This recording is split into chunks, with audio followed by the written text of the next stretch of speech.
Yo quiero hablarles acerca de lo que es ser vencidos, ¿qué dice ahí? Por amor.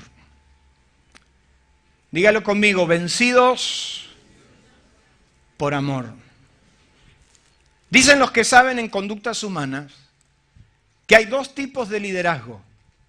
El liderazgo que se logra por presión y sometimiento, el liderazgo que somete, que presiona, que grita, que impone, que marca, que obliga. Curiosamente hay mucha gente que funciona bien debajo de ese liderazgo. Hay gente que se siente bien cuando la someten. Una barbaridad, pero ocurre. Lo cierto es que Dios no nos mandó a eso.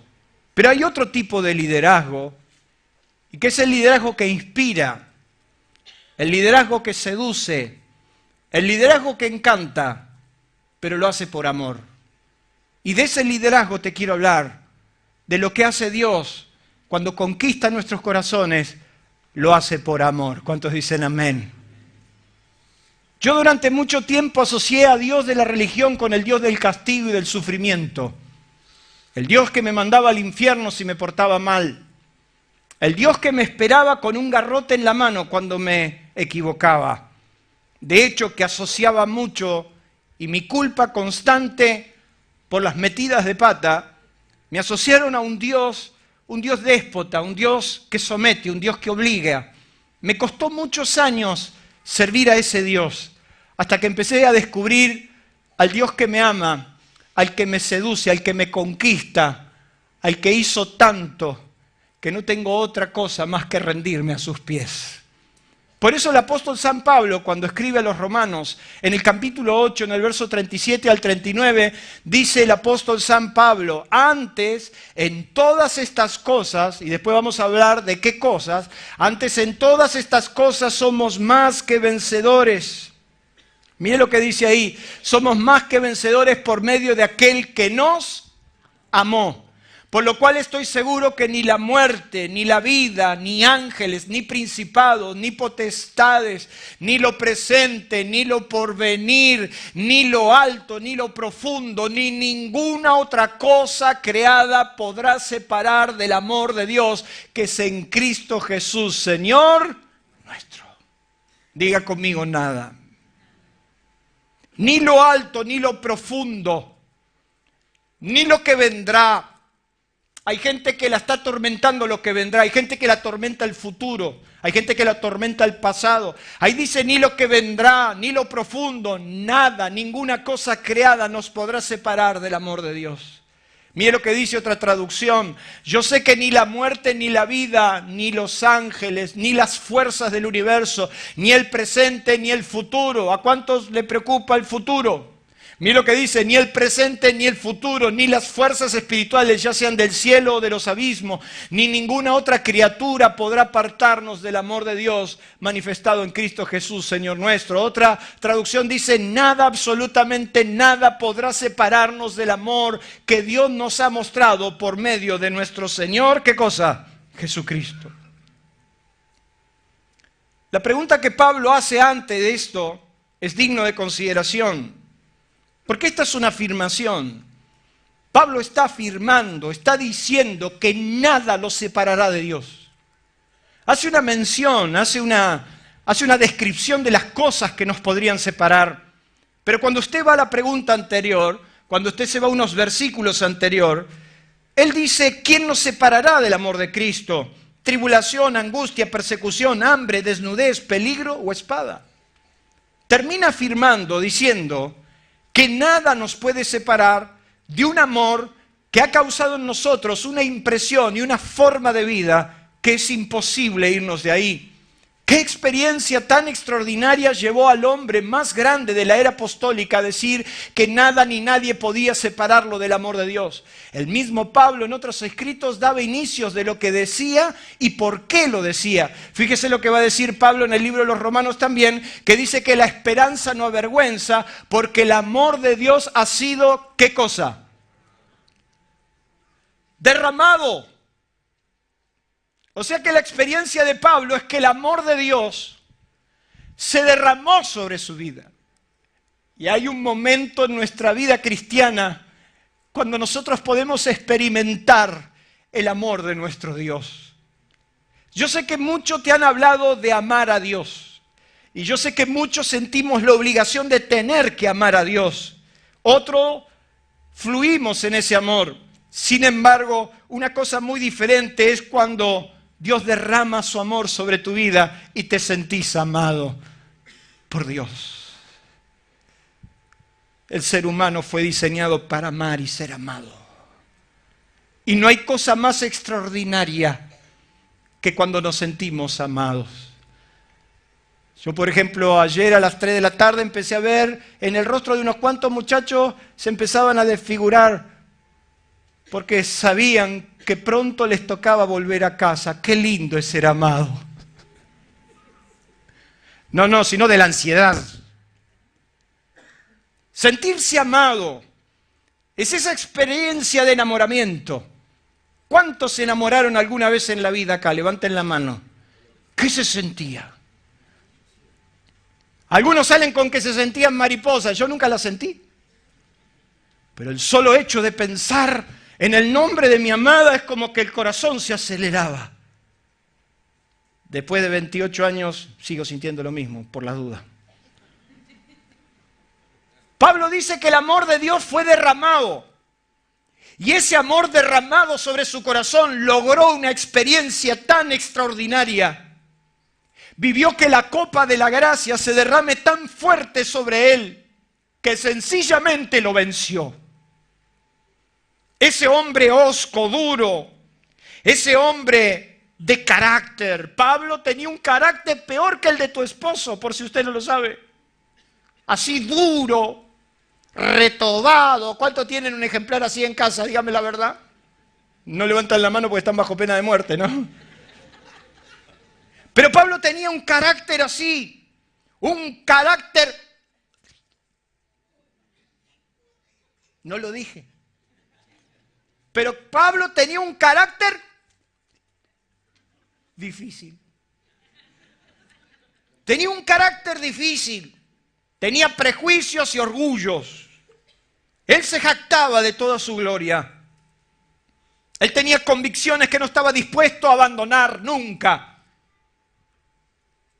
Un tiempo atrás nosotros tuvimos el privilegio de estar en Europa, en España, en Barcelona, y se me ocurrió, estando en Barcelona, preguntarle a un chofer de micro qué opinaba de la separación catalana. ¿Para qué, hermano? Porque me encontré con el catalán más catalán que usted se pueda encontrar. Y entonces el hombre arrancó con toda su furia adentro y empezó a decir: algún día nos vamos a liberar de la monarquía y vamos a volver a fundar nuestra nación. Y yo, claro, yo lo empecé a apaciguar, empecé a decir: pero mire que hoy no es tan fácil porque las empresas están muy conectadas, el flujo económico, y si se toma una decisión como separar Cataluña y todo eso, puede haber una catástrofe económica. No me importa que se vaya la empresa, las volveremos a fundar, me dijo. Y si se van los jóvenes, los volveremos a engendrar. Él estaba loco. Diga conmigo, gente de convicción. Pablo tenía convicción. La convicción de él era asesinar a los cristianos. Y entonces pedía cartas para ir a buscarlo y los arrastraba. Sin embargo, ese hombre de carácter difícil, tosco, duro, no cariñoso. Alguien me dijo que Pablo se quedó solo porque no tenía nadie que lo aguante. Pero ese hombre llamado Pablo se encontró con el amor de Dios y el amor de Dios se derramó sobre su corazón a tal punto que lo venció. Y entonces ese hombre difícil, de carácter, fue transformado en nuevo nombre. Y empezamos a ver lo que hace el amor de Dios. Con ese amor, Dios es, en primer lugar, con el amor nos eligió. Porque así lo fue. Dios no nos eligió porque éramos los mejores. Dios nos eligió sencillamente por amor. Diga conmigo, Dios me eligió por amor. Si yo estuviera en lugar de Dios, nunca lo elegiría usted, por ejemplo. Y usted seguramente nunca me elegiría a mí. Es más, Nunca elegiría a los argentinos, pero Él nos amó. Nunca hubiera elegido a los judíos, hubiera elegido a los egipcios, porque por lo menos estudiaban. Cuando usted mira el perfil de los judíos, y no voy a ofender a nadie, no quiero que nadie se ofenda, pero cuando miramos el perfil de los judíos nos damos cuenta que era gente mediocre, gente que no le gustaba estudiar, que no se comprometía, gente que trabajaba y nada más que eso, que no le gustaba mucho la superación, porque a lo largo de toda la historia bíblica, cada vez que Dios le pedía que se superen, se retobaban. Lo repito porque no lo entendió.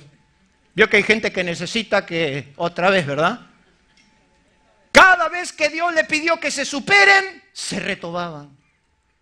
Cuando Dios le dio una identidad de nación, no la quisieron aceptar. Cuando Dios le dio un líder, lo aborrecieron y le hicieron la vida imposible. Cuando Dios le dio la ley, nunca la quisieron leer. Y es más, le dijeron que la lean los levitas, porque para eso lo pusieron. Extrañamente usted puede encontrar en la Biblia que pasaban años que no leían la ley.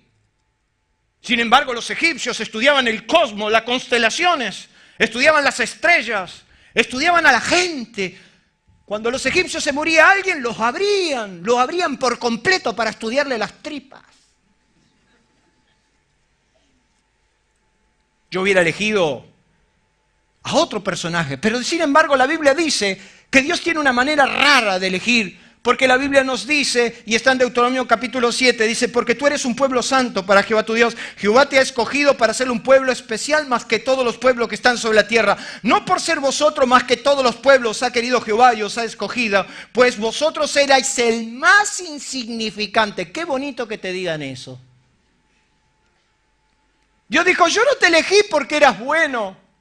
Es más, eras el más insignificante de todos. Jehová no te eligió porque eras bueno ni porque eras el mejor. Sencillamente Dios te eligió por cuanto Él te amó. Y contra eso no hay ley. Y si no, por ejemplo, pregúntele a la esposa de Silu cómo lo puede aguantar tantos años. La única forma, querida, que puede aguantar eso es por amor. ¿Cuántos dicen amén? Y diga que no le dije nada a Sandra ni nada a Piru. Por favor. Y digo que no diga nada a Ceci. La única razón por la que me eligió, aunque yo soy un bien buen candidato, ¿verdad? Pero Dios dijo, no te elegí porque eras el mejor. Argentina, Buenos Aires, La Matanza, Galilea de los gentiles, tierra que vive en sombra de muerte, en el segundo cordón, donde nos estamos cayendo ya casi al tercero, La Matanza, Buenos Aires. Sin embargo, Dios nos amó y ha derramado amor sobre nuestras vidas. Denle un aplauso a Dios por eso.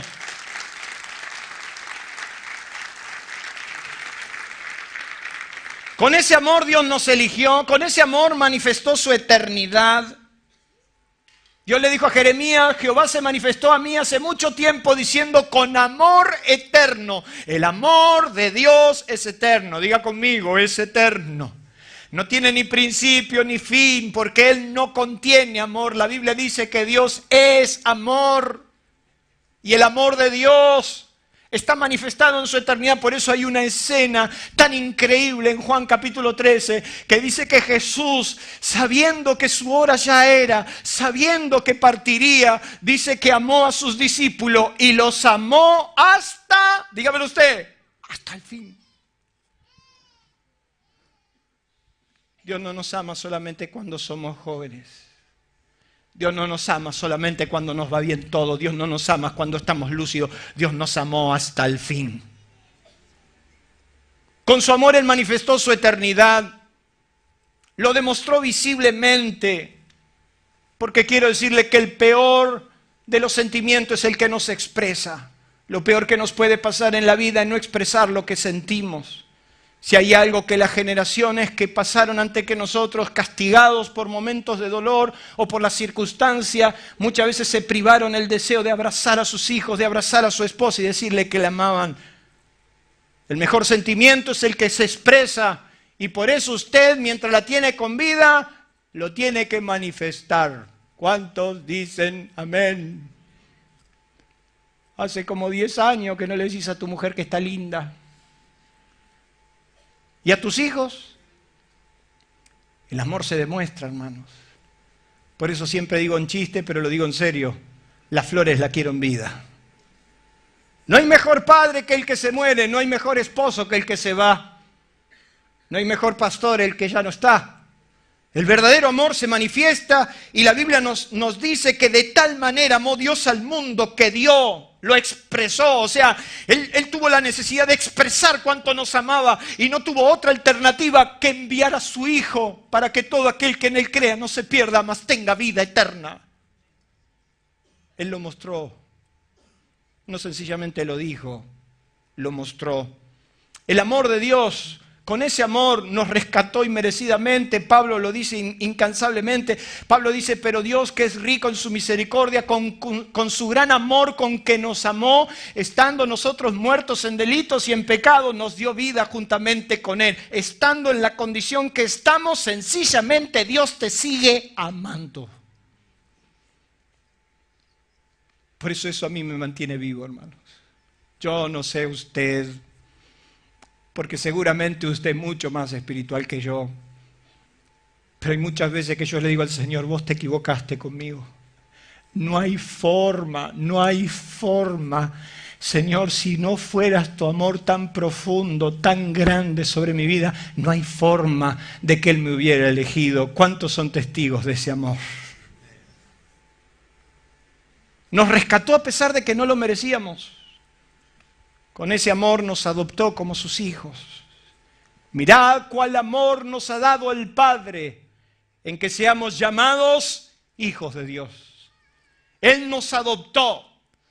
Y aún estando muertos en delitos y en pecado, fue su amor la que nos dije, sos mi hijo. Por eso uno de los relatos bíblicos que usted siempre ha leído en la Biblia es la del hijo pródigo. El padre nunca dejó de esperar a su hijo. El padre nunca dejó de correr cada mañana para ver a su hijo venir. El amor de Dios nos adoptó, nos rescató, nos mostró, dio su eternidad, nos eligió. Y mire lo que dice ahí, produjo en nosotros, ¿qué cosa? Algo. Hay un efecto de acción y reacción. Siempre que hay una acción va a haber una reacción. Quiere decir que usted, por ejemplo, no puede pasar desapercibido si usted recibe algo como un gesto de cariño. Por ejemplo, yo estoy acá y le digo a usted, buenas noches. Y usted sigue ahí, pero bueno. Yo, por ejemplo, le digo a usted, que Dios te bendiga. Y es como una muletilla evangélica, ¿verdad? El que Dios te bendiga. Un día llegué a mi oficina y el dueño de la empresa me dice, llamó uno de los tuyos. ¿Quién? Un que Dios te bendiga, porque hasta él le dijo que Dios te bendiga. Sin embargo, es una expresión donde nosotros estamos diciendo que Dios, te lo voy a decir así como suena, que Dios te bendiga. Y es una expresión. Y usted necesita escuchar eso para darse cuenta que tiene que haber una reacción. Frente a tanto amor derramado sobre tu vida, ¿qué reacción hay? El apóstol Pablo escribe en una de sus cartas y dice en 2 Corintios capítulo 5, verso 14, porque el amor de Cristo nos constriñe. Y me llamó la atención esa palabra. La Biblia al día lo traduce que el amor de Dios nos obliga. La Biblia latinoamericana, versión 95, lo traduce diciendo, el amor de Dios nos urge. La Biblia, lenguaje sencillo, traduce este versículo diciendo que el amor de Dios domina nuestras vidas. Dios habla hoy, traduce este versículo diciendo que el amor de Dios se apodera de nosotros. La Biblia Jerusalén traduce literalmente que el amor de Dios nos apremia. Y la versión Valera 98 traduce este versículo diciendo que el amor de Dios nos impulsa. Diga conmigo, el amor de Dios genera algo. No hay forma que quedes inalterable frente al amor de Dios. No hay forma, hermanos. Porque cuando el amor de Dios se derrama sobre nuestras vidas, hay una reacción.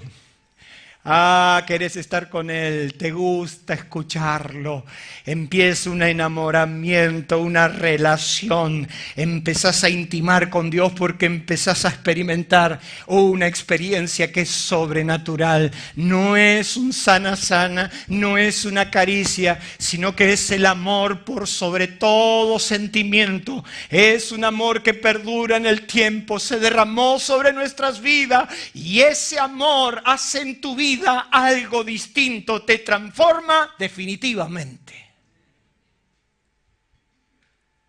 No podés quedar igual. La gente como Pablo, que recibió una muestra de amor, no quedó igual. Sus vidas fueron transformadas, cambiadas, y empezaron una nueva relación. A lo largo de la historia bíblica vemos hombres y mujeres que fueron seducidos, impactados, bendecidos y por qué no cautivados por ese amor. Pero también vimos, ¿qué dice ahí? De los otros. Vimos hombres que fueron conquistados, que cuando se encontraron con el amor de Dios, sencillamente fueron seducidos. Sus corazones se agitaron, se amaron, se encontraron. El amor de Dios los cambió. Pero también hubieron otros, y le voy a dedicar algunos minutos a los que no lo lograron. Por eso que quiero decirle y hablarles de los hombres que vencieron y así les fue. Estos son los personajes que por más que Dios le habló, por más que Dios se encontró, por más que Dios le mostró, por más que Dios trató con ellos, ellos vencieron. Así que de esto se trata. Ser vencidos o vencer. Yo quiero que usted preste atención para ver de qué lado está. El primer caso que, por ejemplo, le quiero nombrar, ¿qué dice ahí? Caín. Se llenó de celos y envidia porque su hermano Abel había logrado una mejor ofrenda. Es interesante que la Biblia no nos cuenta realmente lo que sucedió en sí, pero dice la Biblia que sucediendo en el tiempo trajeron ofrendas a Dios. Y Caín era hombre de la tierra y Abel era pastor de ovejas. Usted conoce el relato bíblico y usted encuentra que Caín dice que trajo del fruto de la tierra.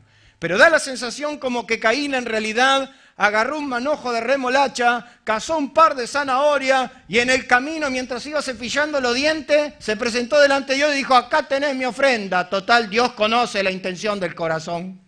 ¿Usted nunca lo ha leído eso?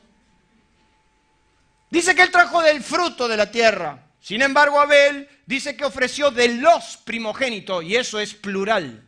No solamente eligió muchos, sino eligió lo mejor. Diga conmigo, eligió mucho y eligió lo mejor. Chicos, repitan conmigo, eligió mucho y eligió lo mejor. Que el Espíritu te hable, eligió mucho y eligió lo mejor. No entienden. No está mal elegir y elegir bien. Abel ofreció lo que eligió bien. Yo me imagino que Abel dispuso su corazón. Preparó cada animalito que iba a entregar, lo preparó, se preparó para el sacrificio, dispuso su corazón y cuando se presentó delante del altar dio lo mejor que tenía y fue delante de Dios y dijo: Señor, aquí tienes lo mejor. Cuando Dios vio eso, dice la Biblia que Dios testificó, dio testimonio de la ofrenda de Abel. Eso significa que Dios se levantó de su trono y le dijo a todos los ángeles que lo rodeaban y a todo el mundo que estaba ahí: miren a ese hombre, miren, bendito Dios, mirá la ofrenda que me está dando. Para ustedes que andan hablando mal de Abel, mirá la ofrenda que me está dando. Y yo me imagino que los ángeles dijeron: ¡wow! Así es Dios. Imagínate usted por ejemplo cuando se pone a orar, ¿no? Qué lindo levantarse a las 4 de la mañana, peinarte, cambiarte y pararte delante de Dios para darle una ofrenda a Dios. Ay, qué lindo que se está poniendo eso, qué serio que me mira. Y que de repente Dios a las 4 de la mañana diga, mira Gustavo, está orando. Y los ángeles dijeron, para mí no Gustavo, para mí sí.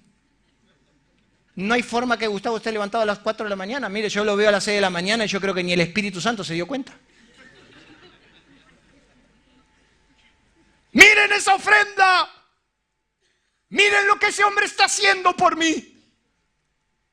Abel dispuso su corazón y fue tan impresionante la ofrenda que los ángeles se dieron cuenta. Dios dio testimonio de su ofrenda. Sin embargo, la Biblia dice que Caín le dio tanta envidia, porque mira, hermano, la envidia no existe, pero que la hay. Yo por la duda tengo una cintita roja por acá. ¿Usted no colgó la riestra de ajo en la puerta de su casa? Funciona. Y si pone la escoba atrás, no te visita nadie. Está bueno. Pero dice la Biblia que Abel, cuando ofreció su ofrenda y Caín se dio cuenta, dice que decayó su semblante y se enojó. Y se nos nota cuando estamos enojados. ¿Sí o no? ¿Qué te pasa? Nada. Hasta Dios se dio cuenta. Mire que para que Dios se dé cuenta de tu cara larga. Y dice que Dios se dio cuenta y le dice a Caín, es interesante esto. Caín, ¿por qué tienes la cara que tienes? Si Dios le dice eso a Jorge, Jorge no tendría otra alternativa que si es la que tengo. Pero dice que Dios le dijo a Caín, ¿por qué tienes la cara que tienes? ¿Por qué demudaste tu semblante? Porque hay gente que le encanta hacerte notar que está mal. ¿O no? Yo hay gente que lo atiendo por teléfono y ya digo, te reprendo. ¿Nunca le pasó eso a usted? Hay gente que te transmite la hiel que tiene adentro, te la transmite en un mensaje de texto. Dígame la verdad, si usted no tiene discernimiento cuando recibe un mensaje, un WhatsApp. Y dice, ay. Entonces Dios le dice a Caín, ¿por qué tienes la cara que tienes? ¿Qué te está pasando? Y Caín dio la respuesta de manual, nada. Y entonces Dios le dijo, Caín, el pecado está a la puerta. Y vos te vas a enseñorear de él, tené cuidado, Caín, lo que vas a hacer. ¿Qué le está diciendo Dios a Caín? Tené cuidado con lo que vas a hacer, Caín. Y la Biblia nos dice que Caín se levantó contra su hermano y ni Dios lo pudo detener. Porque quiero decirte que cuando estás determinado a hacer el mal, ni Dios te puede detener. ¿Cuántos dicen amén? No. Dios podía detener. ¿Y por qué no lo detuvo a Caín? Mira, hermano, a veces somos tan orgullosos, tan pedantes, a veces somos tan soberbios, a veces sabiendo que vamos contra la pared, vamos para adelante y encima nos enojamos con Dios y le decimos, ¿por qué no me detuviste? Dios no pudo detener a Caín. Él venció, él prevaleció. Dios le dijo, no lo hagas, no lo metas, no, tené cuidado con lo que vas a hacer, Caín, tené cuidado. Y él venció. Y así les fue. El primer homicidio que la Biblia registra en la historia, curiosamente, es entre hermanos. La primera sangre que se derrama sobre la tierra inocente es un conflicto entre hermanos. Y entonces Caín vivió las consecuencias. Vaya por favor conmigo a Génesis, en el capítulo 4.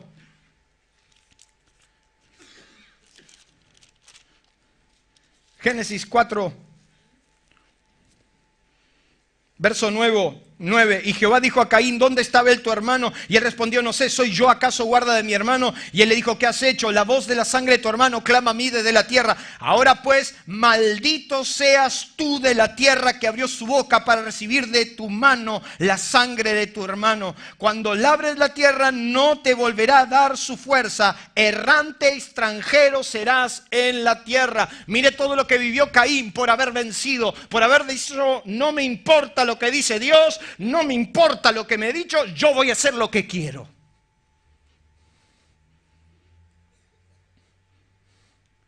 Caín nunca prosperó sobre la tierra, porque la tierra no le devolvió el fruto.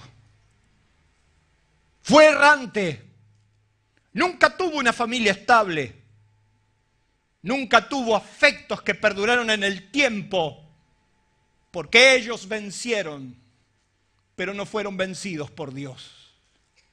Que Dios te guarde. Que tu orgullo no te lleve a permanecer por más que Dios quiere que cambies de actitud. Si no, pregúntele a Jonás. La Biblia nos enseña, y usted ya lo sabe de memoria, su propio relato describe cómo se opuso sistemáticamente al propósito de Dios. Ya lo vimos en la clase bíblica, no era fácil ir a Nínive. Pero Dios le dijo a Jonás, tengo una nación ahí, tengo 120.000 que no saben distinguir entre su mano izquierda y derecha, yo quiero que vayas. Sin embargo, Jonás prevaleció y no se dejó seducir por Dios. No fue vencido, sino que se impuso. ¿Qué hubiera evitado ese cabezón? Lo mismo que seguramente usted. Dígame la verdad, ¿cuántas veces usted no quiso escuchar a Dios y pagó las consecuencias? Jonás la pagó. Si él hubiera escuchado a Dios, si él se hubiera dejado guiar por el amor de Dios, no hubiera pasado la tempestad que lo involucró a él con muchos que no conocían. No hubiera quedado un pésimo testimonio como el que dejó. ¿Se acuerda que en determinado momento los marineros echaron suerte y se encontraron que era Jonás el que traía el problema? Y entonces le dijeron, dinos de dónde viene y qué has hecho. Y entonces Jonás dijo, miren, esto que estamos pasando es por culpa mía. ¿Qué usted hubiera hecho con Jonás? Si a usted le dirían, todo lo que está pasando en Argentina es por culpa de Chucky. ¿Qué haríamos con Chucky? Pésimo testimonio. Jonás fue un pésimo testimonio. Tuvo que dar la instrucción que lo tiren del barco. El pez, Dios preparó un gran pez a medida de Jonás. Qué interesante. A mí de las clases bíblicas me enseñaron ese corito. ¿Se acuerdan? Jonás no le hizo caso. Y si quieren se lo represento. A la palabra de Dios. Y entonces vino un pez muy grande y se lo comió. Y los chicos se van de la clase bíblica retraumados. Un día entré a una clase bíblica y le digo, se lo comió. Hizo. Pero no se dejó seducir por el amor de Dios, no lo entendió, él prevaleció y entonces Dios dijo, te tengo que preparar un pez, un gran pez. Y a veces Dios tiene que preparar un pez, un gran pez. Y ese pez puede ser tu trabajo, tu familia, tu suegra, tu hermano. ¿Cuántos estuvieron adentro de un gran pez? Adentro de una deuda que no podés salir, adentro de un problema que no podés resolver. Y entonces Jonás, cuando estaba dentro del gran pez, porque me encanta la historia bíblica, algunos la manejan determinada, pero dice que Jonás cuando estaba dentro del gran pez clamó y dijo, ay Señor, pagaré mi voto, me porto bien, la voy a cuidar, yo voy a hacer lo que me digas. Y entonces dice que Dios agarró, le dio la orden al pez, el pez salió, lo vomitó, salió del pez, me encantaría ese video verlo. Y parece que Jonás se olvidó. Porque cuando estamos adentro del pez, nos acordamos de Dios. Pero cuando salimos del pez, medio que nos hacemos los tontos. Y Dios tuvo que decir por segunda vez, Jonás, quiero que vayas a Nínive y prediques lo que tienes que predicar. Así todo Jonás se endurecía. Jonás era un hombre que se hacía mala sangre. Se enojaba por todo. Así tenía un carácter ese que usted conoce. Se enojaba porque la calavecera le creció y le dio sombra y de golpe se cayó. Se enojaba porque le pegaba el sol, se enojaba porque le daba el frío, se enojaba por todo. Y Dios le dice, ¿por qué te enojas tanto? Es justo que te enojes tanto. Y él dijo, sí, me enojo y mucho.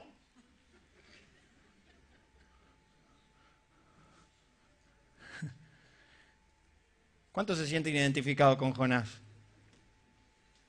Y tanto te tenés que enojar Y la mujer que te dice, ¿y tanto te tenés que enojar? Sí, me enojo, ¿y qué? Así somos, guapos. Somos guapos, nos enojamos con Dios, nos enojamos con las circunstancias, nos enojamos con el país. No nos damos cuenta que el gran problema es que no nos hemos dejado vencer por el amor de Dios. Y así nos va. Ni hablar de Judas. Yo sé que voy a poner el dedo donde no lo tengo que poner, pero está. La gran duda de todos. Si Judas se arrepentía, ¿Dios lo perdonaba? ¡Apa!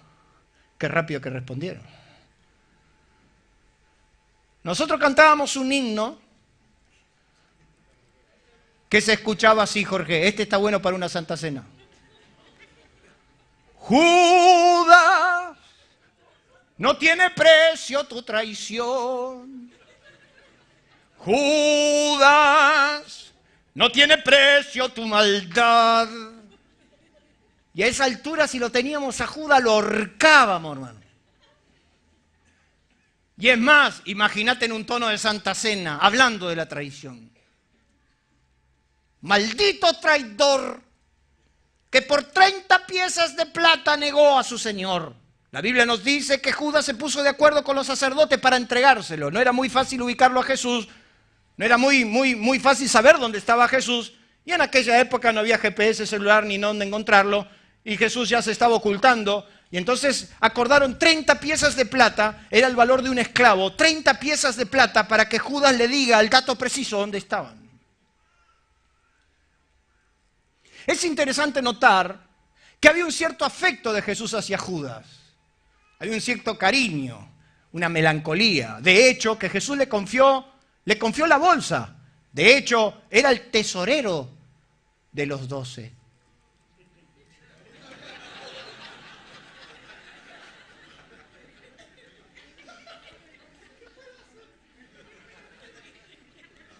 Aparentemente Judas había logrado un cierto corazón de parte de Dios, porque de hecho que dice la Biblia que la noche que él anunció, dice que Jesús se conmovió profundamente y no tuvo otra alternativa que decirle a sus discípulos, uno de ustedes me va a entregar. Y entonces todos dijeron, ¿quién, Señor? Y él dijo, el que moje el bocado, ese es. Y entonces usted conoce el relato bíblico que Jesús agarró el pan, lo mojó y se lo dio y le dijo, lo que has de hacer, hazlo pronto. La palabra se tenía que cumplir y el maldito traidor tenía que jugar de mostrar dónde estaba el Señor. Pero eso no te tiene que quitar el concepto de que Dios sigue siendo el Dios que perdona, el Dios que ama. Y si Judas hubiera tenido otra actitud, yo estoy seguro que así como Pedro lloró amargamente, si Judas hubiera llorado amargamente, yo estoy seguro que Dios lo hubiera perdonado. ¿Cuántos están seguros conmigo?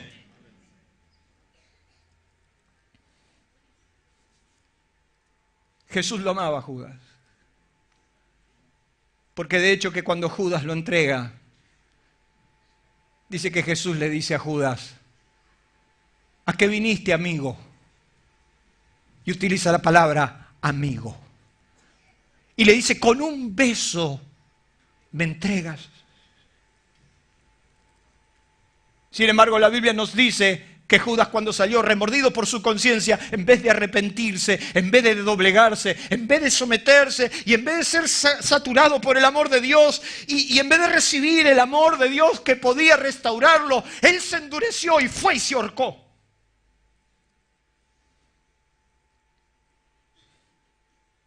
Porque estos hombres vencieron y no fueron vencidos por Dios. Pero yo quiero hablarte de los hombres que fueron vencidos por Dios y podría estar toda la noche, pero no tengo mucho tiempo. Hombres que fueron vencidos por Dios. Jacob, el tramposo, el que nadie hubiera dado un mango, traicionó a todo el mundo. Negoció con su hermano, le quitó la primogenitura. Jacob era el tramposo. Sin embargo, Jacob, usted puede encontrar en el relato bíblico que primero se encontró con Dios en Betel, donde recibió la revelación de Dios. Después también nos cuenta que se preparó para el encuentro con su hermano y entonces pasó por Peniel, donde Dios lo tocó y Dios lo cambió. Y ya Jacob cambió de naturaleza. Ya no es más Jacob el tramposo, ahora es Israel. Fue vencido por Dios, se sometió a Dios y aceptó lo que Dios tenía y dejó que el amor de Dios lo transforme para siempre. ¿Cuánto nos ha lastimado el orgullo, hermanos? De no dejarnos vencer por Dios. Y hemos permanecido en nuestro concepto y no hemos dejado que la presencia de Dios nos transforme. El amor de Dios puede transformarte en esta noche, aquí y ahora. ¿Cuántos dicen amén? Miren Jeremías. Hoy estuvimos hablando en la clase. A mí me gustaría que usted abra su Biblia, sin embargo, en Jeremías capítulo 20.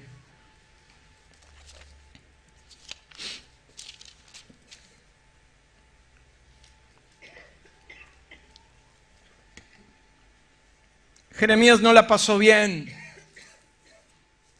y estaba viviendo un momento muy difícil en su ministerio.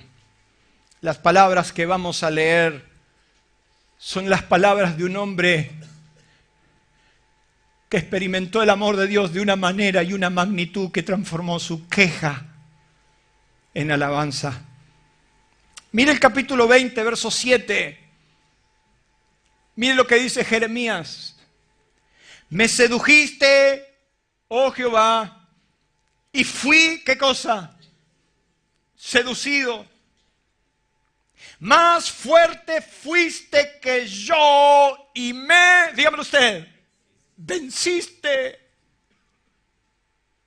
Está hablando del hombre que de repente se encontró con Dios y el amor de Dios lo embargó a tal punto que lo transformó. Él está diciendo, me sedujiste de una manera que yo ya no lo pude manejar. Yo ya no pude manejar esta relación porque no te entiendo, porque no sé lo que estás haciendo, porque me dijiste un montón de cosas que no se cumplieron, pero fuiste más fuerte que yo y ¿qué dice ahí? Me venciste. Cuando el amor de Dios te quiebra. Y entonces dejas de dar tus excusas baratas. Dejas de buscar culpables. Y te concentras en lo que Dios está haciendo con tu vida. De los 14 años que le di mi vida al Señor, y puedo decirles que la seducción de Dios fue tan fuerte. Yo a veces le digo, Señor, yo te he dado los mejores años. Yo muchas veces le puedo decir a Dios, yo te di los mejores años de mi vida, los años de adolescencia, de juventud, los mejores años de servicio. Yo te he dado los años donde no me dolía nada, hermano. Miren, yo ahora me duele hasta el pelo. ¿A usted no? A veces cuando me paso de rosca me doy cuenta que los años van pasando y aunque usted me da 25, 30 años, ya estoy pisando los 50. Entonces yo lo cargo al Señor y le digo que me puedo retirar porque tengo 35 años de aporte. Lo que pasa es que estoy negociando con Él para que me dé el 82 móvil, ¿verdad? Fuimos seducidos. Y cuando todos mis compañeros hacían lo que hacían, yo fui seducido. Cuando todos corrieron detrás del pecado, yo fui seducido. Cuando todos buscaron sus propios intereses, yo fui seducido. Y aún después de 35 años, sigo siendo seducido por Él. Cuando Dios te empieza a pedir, cuando Dios empieza a hablarte, cuando Dios te requiere. Jeremías decía, fui seducido, más fuerte que fuiste que yo y me venciste. Dice, yo dije en mi corazón, no me acordaré más de Él, no quiero saber más nada de Dios, no quiero saber más nada de su obra, no quiero saber más nada del ministerio. Literalmente me sacaron, me hartaron, no aguanto más.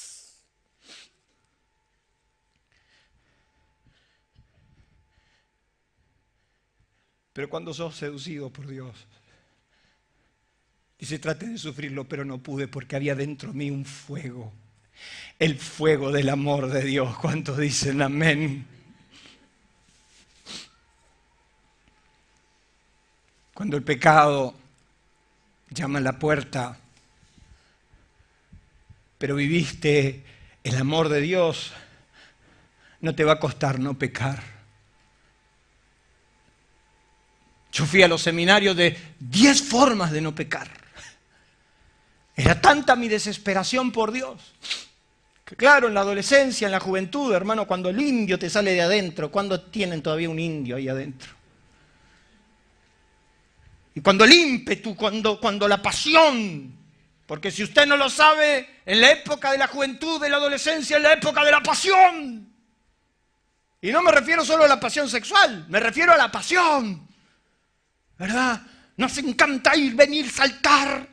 Ayer los chicos andaban buscando dónde comer y aparecieron como a las 2, 3 de la mañana. Yo dije, a las 2, 3 de la mañana, Dios me guarde. Yo a las 2, 3 de la mañana, lo sumo, puedo ir al baño si no aguanto más. Pero ya a las 9 de la noche ando buscando dónde tirarme. ¡Ay, amo las pantuflas! Las amo. Es como que tengo una adicción al sillón que me succiona, me dice, vení, vení, vení. Entonces me doy cuenta que los años pasaron. Pero cuando la pasión te desborda, cuando la pasión te hace ver que son lindas todas. A mí llegó un momento que a mí me gustaban todas. Yo no sé lo que le pasa a estos muchachos, pero a mí en mi época se nos salía el indio adentro. Andábamos como locos. Y los pastores no andaban con el látigo diciendo no te ponga de novio ahora, no te ponga de novio. A esto hay que decirle ponete de novio, ponete de novio. En mi iglesia hacían ayuno y oración para que los jóvenes no se equivoquen al momento de ponerse de novio. Acá hay que hacer ayuno y oración para que se pongan, que sea que lo intenten. Yo sé que los tiempos cambiaron. Sin embargo, cuando estás frente a algo que no tenés que ver o algo que no tenés que escuchar, es la seducción de Dios lo que te dice andate a orar. Esas ganas de matar a alguien. Y Dios te dice perdona. ¿Cómo se hace, hermanos? ¿Cómo se hace para perdonar si lo que hay adentro de tu corazón es odio? Pero es el amor de Dios que cuando pasa sobre tu corazón y te sana, fuiste seducidos para amar. Yo tengo gente que me ha hecho mucho daño, sin embargo yo la seguí buscando. Le he pedido perdón, no he tenido problema. Y él me dijo, ¿por qué le vas a pedir perdón? Porque no me importa. Porque cuando sos seducido no tenés problema. El amor de Dios te ha invadido, te ha saturado. El amor de Dios te ha seducido a tal punto que no te cuesta orar, no te cuesta pedir perdón, no te cuesta venir, no te cuesta adorar, no te cuesta humillarte, no te cuesta. Porque fuimos seducidos por Dios. Y Jeremías decía, yo no voy a abandonar mi ministerio, yo no voy a abandonar, por más que no lo vea, por más que no lo entiende, no lo voy a hacer porque fui seducido por Dios. Tenés motivos para abandonar a Dios, tenés motivos para renegar de Dios, pero cuando el amor de Dios te seduce, hay un fuego adentro que no te deja vivir en paz, solamente amando y siendo amados por Dios. Estos hombres fueron seducidos, vencidos. Pedro fue vencido, hermano. En términos generales, ¿me da 10 minutos más, por favor?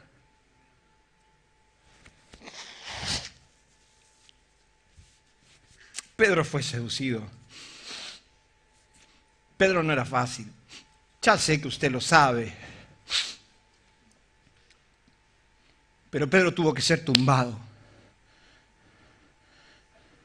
Para peor de mal, le sanó la suegra. Eso nunca lo perdonó. Pero Pedro tenía muchas preguntas. Pedro era preguntón.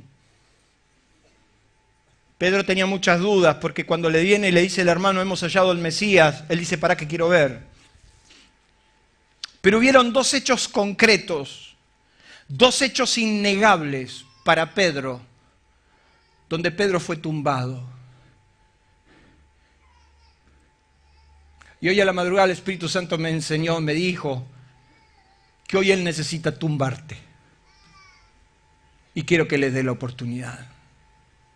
Pedro fue tumbado, por decirlo en términos generales, porque vivió 2 milagros que eran de su propia esencia, que eran innegables. O sea, Dios tuvo que hacer una obra en él, en un área específica, para que a él no le queden dudas de que era Dios.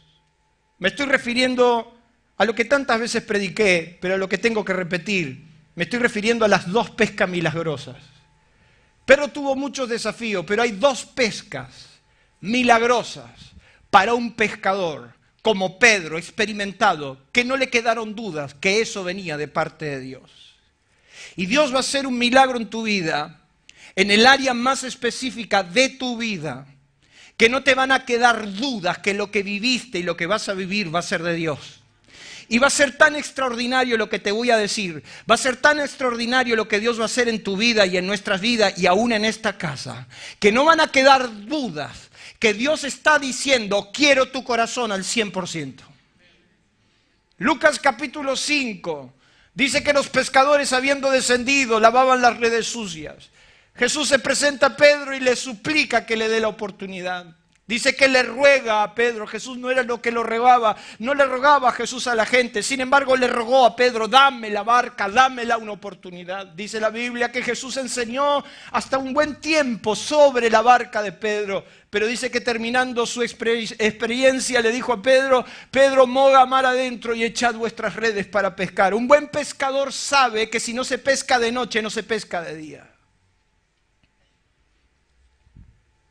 Un buen pescador sabe que la pesca es de noche. Un buen hombre productivo sabe que si no pudo prosperar en los mejores años de Argentina, no podrá prosperar en los años que vienen, porque los años que vienen serán de crisis. Entonces un buen pescador me dice que si no pudimos prosperar y si no hicimos la diferencia en los años de prosperidad de nuestro país, ¿cómo lo haremos ahora? Que viene el fondo, que viene la crisis, que viene el ajuste. Entonces es el perfecto momento que Dios te dice que aún en esta crisis también te puede dar casa. También puede hacer un milagro que nadie puede ponerlo en duda porque no hay forma de dudarlo.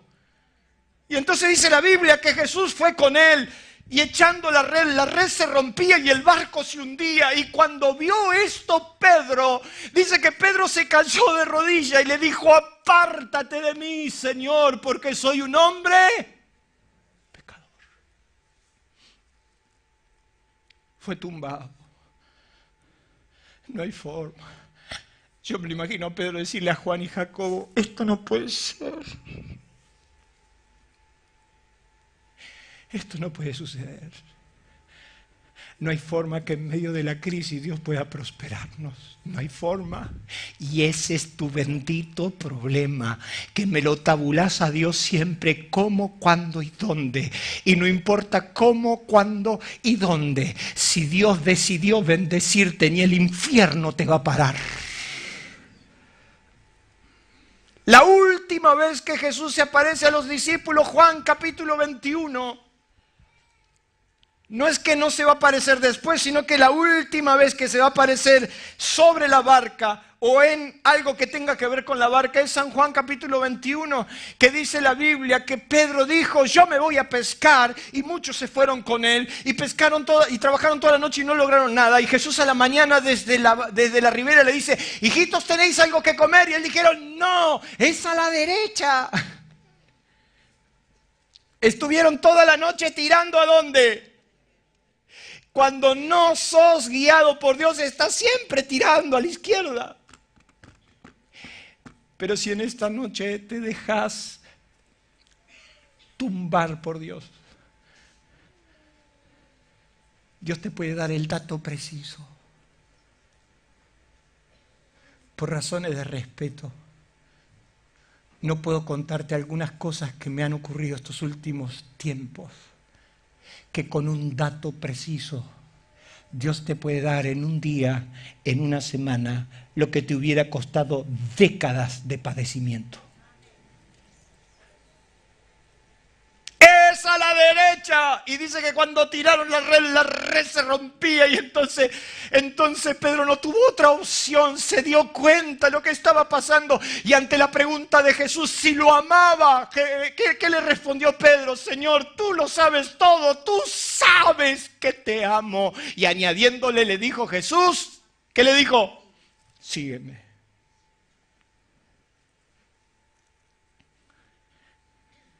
Simón fue tumbado. Dice que Jesús le dijo a él, no temas, desde ahora serás pescador de hombres. En Lucas 5.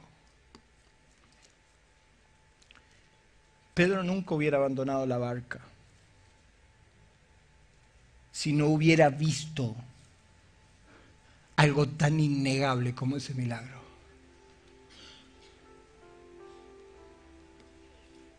Jeremías dijo, yo fui vencido. Yo pienso tener una conversación con Pedro cuando lo encuentre. Primero le tengo que pedir perdón porque fui el mal ejemplo que usé siempre.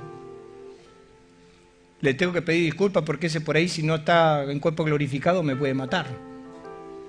Dije de todo de él. Pero yo estoy seguro que en una charla sincera con él me diría, mira, Ángel, hubo un momento que fui vencido por Dios. Cuando te pasa por arriba, cuando no hay forma, porque Él siempre gana. Pablo terminó encontrándose en el camino a Damasco, iba a asesinar cristianos, de repente lo rodeó una luz y un resplandor que lo hizo caer de su caballo. Cuando Dios te rodea, te vas a caer de tu posición. Y dice que le dijo, Señor, ¿quién eres? Y él le dijo, yo soy Jesús a quien tú sigues, tú persigues. Dura cosa te es dar cosas contra el aguijón. ¿Qué quieres que haga, Señor? Y se transformó del gran perseguidor al apóstol de la iglesia más grande de la iglesia primitiva. Termino. Solo seremos llenos de la plenitud de Dios cuando seamos capaces de comprender la dimensión real del amor de Dios. Pablo lo dice a los Efesios, para que habite Cristo por la fe en vuestros corazones, a fin de que arraigados y cimentados en amor, seáis plenamente capaces de comprender con todos los santos cuál es la anchura, la longitud, la profundidad, la altura, y conocer el amor de Cristo que excede, diga conmigo, excede. El amor de Cristo excede todo conocimiento, para que seáis llenos de toda la plenitud de Dios. Nunca vas a recibir la plenitud de Dios si no logras comprender el amor de Dios. Cierre sus ojos, incline su rostro.